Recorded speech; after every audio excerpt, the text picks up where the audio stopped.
футболисти около септември останаха непокрити. Сега шанс за гостите, които успяват да изравнят.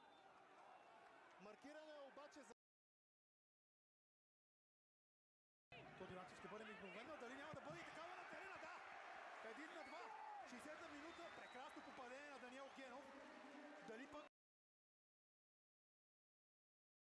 Светослав Диков, възможност за Локомотив София. Диков! 2-0 за Сада. Бързо попадането. Ето ги подаването в наказателното поле. Там удари топката във вратата на ЦСКА. 1-0 за Спартак Варна. Ахмет Варна. 1 срещу Черно море и 3 срещу Спартак. Има един, разбира се, с екипа на Арда. Да видим сега какъв ще бъде крайният резултат. Йорданов срещу Шейтанов. И страна Тонислав Йорданов в средата на вратата. Шут с... Вион го преследва, Андонов с пас. Възможност за Хебър. Смяна на посоката! Гол! Състава от Пазарджик връща попадение в 73-та минута. Много красиво изпълнение. Изпълнението на момчето Цветанов обаче не бе никак добро. Топката все пак е в наказателното поле. И вече и в мрежата на Светослав Вуцов. Божидар Кацаров открива резултата в 11-та минута. Ето го неговото подаване. Топката е във вратата. Славия открива.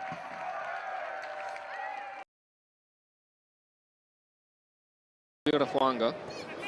Завършващо движение на Лозев. Меко подаване. Възможно за Арда и 1-0. Тонислав Йорданов е футболиста, който праща топката във вратата на Ботев Пловдив. 48 продължава. Центриране на Пергин. Да, разбъркване в наказателното поле. Претенции за Дуспа. Изстрел след това. Шанс за добавка и топката попада във вратата. 1-0 в края на... Линия. Обратно. Назад. Сега Хайдаров с интересен удар. Грешка на Бернати. Това ще бъде втори гол. За Сада няма. Равенството е възстановено. Появили се от... Продължава да бъде на тревата, докато Ботев организира опасно нападение. Удар и прекрасен гол на Джеймс Ето.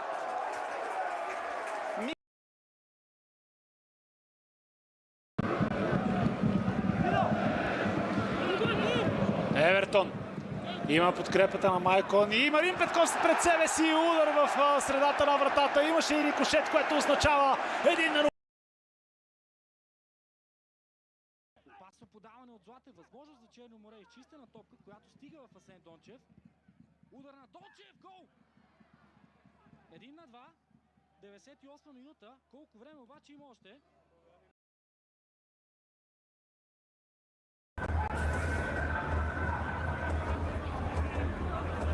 Този път вече испанеца с топката. Хубаво извеждащо подаване. Шанс за Лудогорец. Резултата е 3-0. Около минута и половина след началото на второто полувреме. Бовион с удар от дистанция! 3-0! Зашеметяващо! Тази вечер принадлежи на Тибо Вион и в това